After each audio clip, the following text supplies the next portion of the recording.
retrieval day. Woo-hoo! I'm thinking we're gonna get like 19 eggs. We just did 21. So, yay! We're praying that his sperm is good and my eggs are mature and healthy and good quality eggs. And that all the smoothies and all that stuff works. And then I'm gonna go home and go to sleep. So, pray not wake up. Yep. We're ready. We're excited. Yes, I'm ready to get these balloons out. So, woo-hoo! Yeah. We'll let you know what happens. We'll let you know. Stay tuned. Yeah, you gotta record how I act when I get out, when I wake up. Alright, stay tuned. Okay. I'm watching. She's in her lab stuff. We're filling out paperwork. Getting ready. They didn't have the room ready because somebody came late. So now they have to, we got us in this room.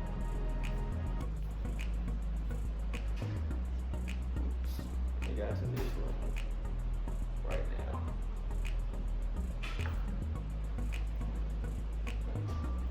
Okay. Papers.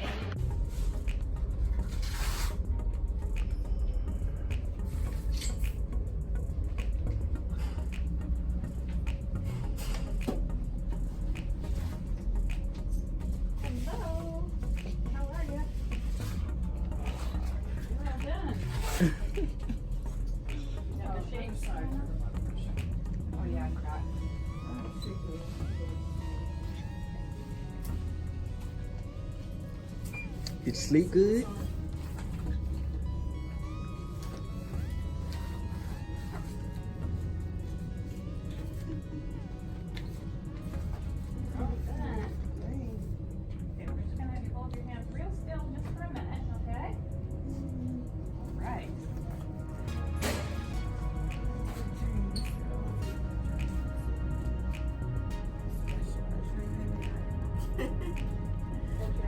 You said you were in a dream. What you dreaming of?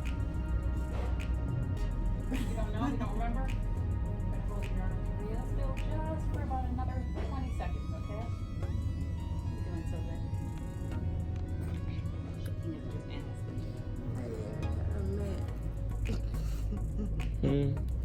You said a man? Yeah. I don't have one. Hey, get your eyebrow red flag. Probably smelling like coffee though.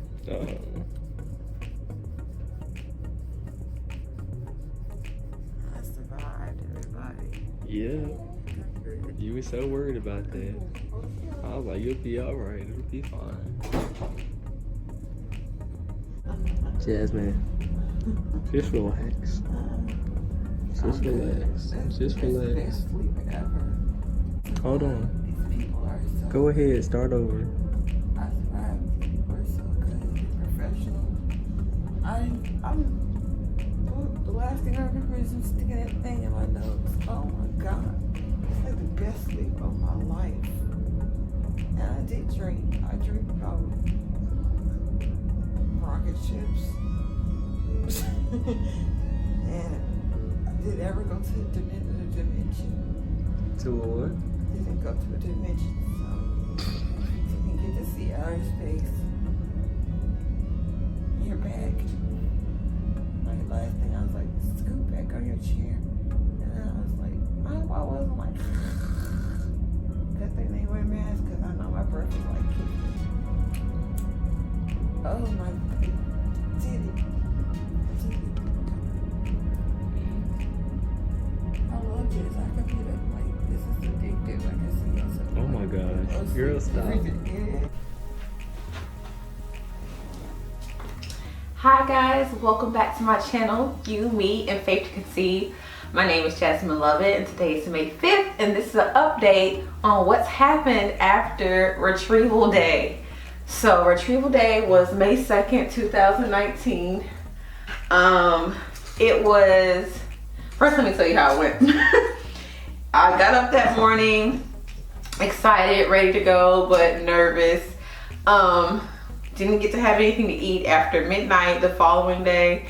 No water, and we had to be at the clinic at 9 a.m. Retrieval was scheduled for 9:45. So of course we leave in time, but in Atlanta the traffic is crazy. If you leave 10 minutes early, you still might be late. If you leave 10 minutes late, you could be early. But we got there right at 9, pulled up, went in, and we were the only ones in the clinic right then, like in the lobby. There's probably people in the back.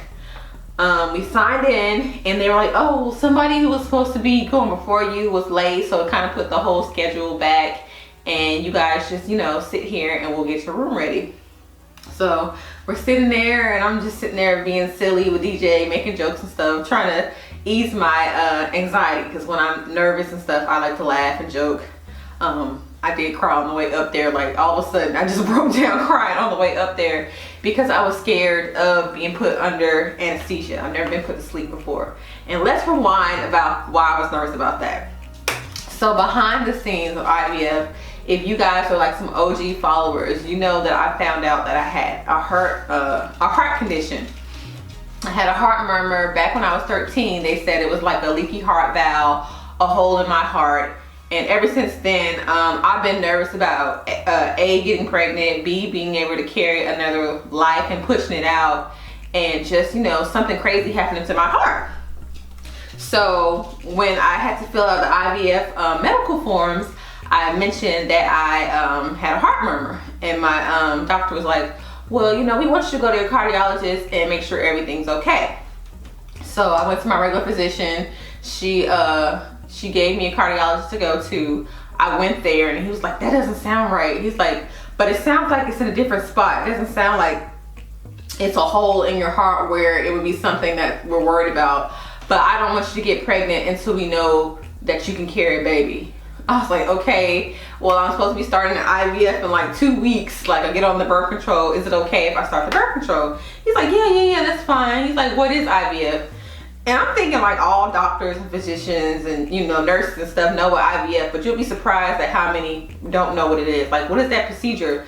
So I was like, it's where you have some kind of infertility. You can't get pregnant on your own. So you have the embryo placed into your uterus that way. And he's like, oh, okay, yeah, you can do the medication, but don't get pregnant until, you know, we tell you it's okay. So he's like, I want you to have an x-ray done and an echo test. And I was like, okay, can I do that today? This is back in April. No, this was back in March when I saw him. They let me do the x-ray that day. I went across the street to the hospital, did the x-ray that day, and they called me back like a week later. It's like, oh, the x-ray shows that your heart looks fine, but we still want you to do the echo test. And we can't schedule for that until March 24th. Mind you, I was supposed to start medication injections April 23rd. And I was like, or 22nd. I was like, okay. I was like, well, I'll be okay to do injections. He's like, yeah, just, you know, don't get pregnant until we know. So I'm doing the shots and everything, all the while like waiting for them to, you know, do the echo test. So we get through, my IVF cycle gets pushed back a week because, why did it get pushed back a week? Something happened where it got, we did genetic testing on our embryos. That's a whole nother thing. And it turns out both of me and my husband are silent carriers of something called alpha-thalaemia. I have another video about that. But anyway, because of that, it got pushed back a whole week. And we had to both make sure everything's okay with that. It was, we started birth control, finished birth control after 3 days, after doing it for a whole week, and then 3 more days. Finished that, then started shots that following Thursday. So we get through all the shots, right? Or most of the shots, and it's getting up to time for retrieval day. And then I realized that my echo scan hasn't been done and that it was scheduled on the same day as a baseline, where they needed to know if it was time for me to start taking tetracyte or not. And I couldn't reschedule the fertility clinic because, you know, it's all based off of chemicals and how your body's reacting, and you have to have your blood test done at a certain time. And I couldn't reschedule the echo test because they were saying, well, now we need to make sure everything's okay with your heart murmur because we're going to put you under anesthesia for egg retrieval. So I had to find an emergency place called outpatient imagery to have them do my echo test, right? They do my echo test. They can't tell me anything because they're not my regular physician, right? My heart doctor. They're supposed to send him the stuff 24 hours later. He's supposed to have the results. 24 hours goes by, I go back to the place, like, does my doctor have the results? Oh no, it's not ready yet. Another 24 hours goes by. My egg retrieval is not scheduled yet. Like every day it could be egg retrieval day and I don't know if I'm okay to go under anesthesia. And I'm like praying like, God, please. I know you have me in your hands. I know everything is gonna work together for my good. I know that no weapon formed against me shall prosper and this is gonna be fine. But I just wanted it on paper. And then I came to the point, like I called them, I was like, you guys, this is serious because I'm going to have surgery this week. I need to know if I'm safe to go under anesthesia. Somebody needs to tell me something. And I told them I was going under IVF. I was like, we paid all this money. I have all these eggs growing inside of me. They have to take them out and I have to be put to sleep. So I don't know what happened. They all just started working together. Everybody got invested. And early the next morning, the nurse called me and she's like, we rush ordered your test. The doctor says you're free to go under anesthesia. Your heart is strong enough to carry twins if you want to. Woo woo. And good luck with your IVF. And the whole office like, good luck with your IVF. Like everybody's invested at the imagery place, the cardiologist, all that. So it was just perfect because right after I got off the phone with her, my doctor called. Was like, all right, your blood work looks good. Retrieval's gonna be on Thursday. We need you to do the trigger tonight. So I had to trigger that night. The next day I took my 2 antibiotics with my meal and then couldn't eat after midnight, have to fast. Okay, fast forward, get back to retrieval day. Wake up, we're driving up there. I cried because it was so overwhelming. I was excited it was happening. I was excited that my heart was okay. I was nervous because I've never been to sleep and I was just nervous about getting there on time. Once we got there, it was fine. They took us in the back room. I had to sign a bunch of paperwork. Had to tell them, yes, we want our eggs tested and all that stuff. And then, you know, I had to put all the gown on and put everything in the back room, me in a locker. And then DJ was back there with me and he's like, do I get to be in there with her for the retrieval, excuse me? And they were like, no. So we get our hugs and our kisses in. First she tries to stick me with the IV and I'm like, oh, that doesn't hurt. And then she's like, oh no, it's not working. And I was like, oh, spoke too soon. Then she stuck me on this side and I was like, ugh. And she's like, don't you say the word. And it started working. I felt like cold, like liquid going through my body. And then she was like, all right, time to go back. So it took me into this room. It was like a big bright light hanging over the bed. And it had like these big stirrup things that look like cups. You know how like when you go to get checked for the ultrasound, your feet go in the stirrups, right? And then they, you know, do their thing. But here, like your back of your thighs go in the stirrups and they pull your bum all the way to the edge of the bed. And then she's like, well, just cross your hands over your chest. And she put the thing in my nose and I don't know what happened after that. Like, I don't remember nothing. Like, I don't remember anything. I woke up, like I thought I was having like a good dream, but I can't remember what the dream was about. And I woke up, they're like, Jasmine, time to wake up. And I was like, huh? And I was like, does my breath stink? I was like, I need a minute. I need a minute. You know, you get hot breath when you're in the hospital. That's the first thing I said. And then she's like, you're probably smelling my coffee breath. And I was like, huh? And I was like, I'd like to have some collard greens now. I was asking for collard greens and then there was DJ. I was like, did we do it yet? They were like, it's over. I was like, oh, how many did we get? Because every time I was going to baseline, they were counting like 21, 26. One time they said 27, but then they got back to like 21, 18 and never said anything else. That lady said, oh, it's about past 25, 26. They're still counting. We'll let you know. And I was like, what? I was like, okay. I was expecting y'all to say like 17. So we're getting dressed and they said I could leave. They take us out the back door and I was like, well, how many do we have now? She's like, oh, we'll call you because they're still counting. So we get all the way to the car and I'm sitting in the back and my phone rings and I'm still feeling like I'm in virtual reality. And I said, hello. She's like, hi, this is the lady from the clinic. We just want you to know you have 35 eggs.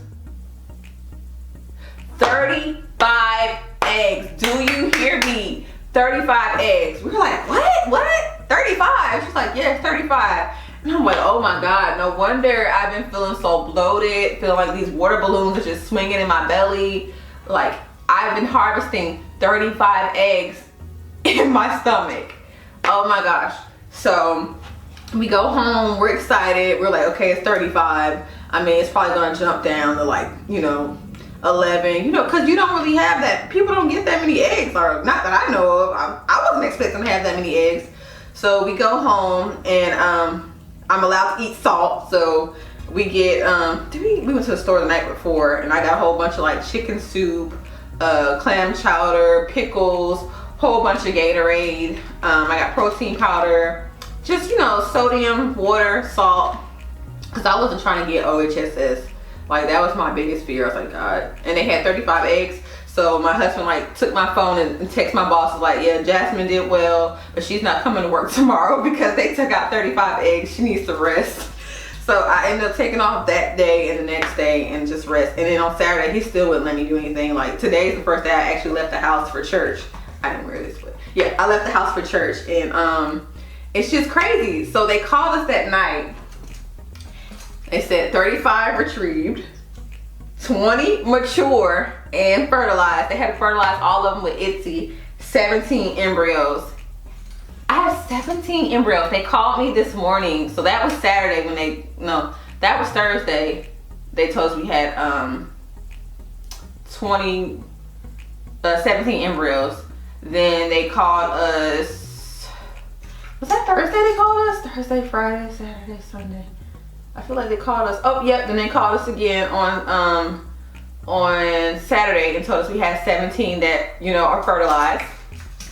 And then they called us this morning and told us that we still have 17 embryos splitting and doing their thing in the petri dish. I'm like, God, you showed up, and you showed out in a big way. Like, we were just at church like, thank you, God, you're so worthy, because we can't do this on our own. At this point, it's all up to God. Like, splitting those embryos and bringing the little cells together, that's all Him. Like, we can't do anything. I did the other part. We shot ourselves. We prayed that He would be with us the whole thing. And then we're like, all right, God, this is where our faith like gets crazy, because you gotta have that crazy faith to just push your eggs off and just trust that they grow. So we still have 17 as of today, and then Wednesday we'll get another call and they'll let us know how many have made it to go to PGS testing. So we still have a little bit of journey to go. It's just amazing how far we've come. Like, looking back from our first video to not even knowing we were dealing with infertility, just trying to get pregnant, to all the setbacks, and supposed to do IVF last year at a different clinic. Did I tell y'all that, okay, one of my tech ladies who comes in and checks my baseline was the same lady who was at the other clinic?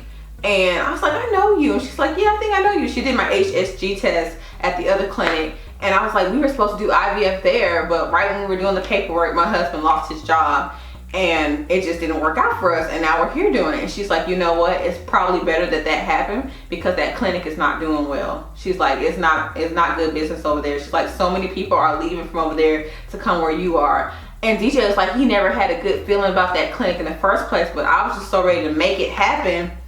Now, I was willing to just like bump it. We'll go into debt. We'll do what we have to do to let it happen. And God like put a wall right there and stopped it and showed us everything else that happened along the way. Like, it's crazy. So it's just amazing to look at where we came from and where we are now, and where we're about to be, where we're gonna keep going. So just keep us in your prayers that our babies do well. It's crazy. It's like, I have babies, but they're not with me. They're being babysat by some people, and it's just, I just can't wait until we can put them back into our uterus. Into my uterus.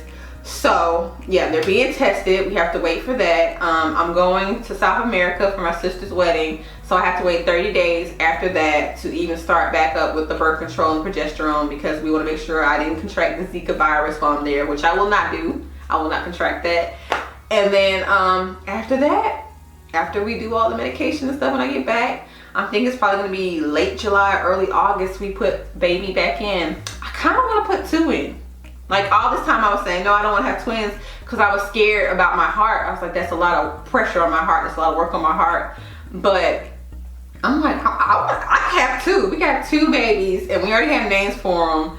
And even if we put 1 in, it could still split it 2. And I'm just like, God, are you going to give us double for our trouble? Like, but we'll be happy with whatever we get. But I would be ecstatic if we had twins.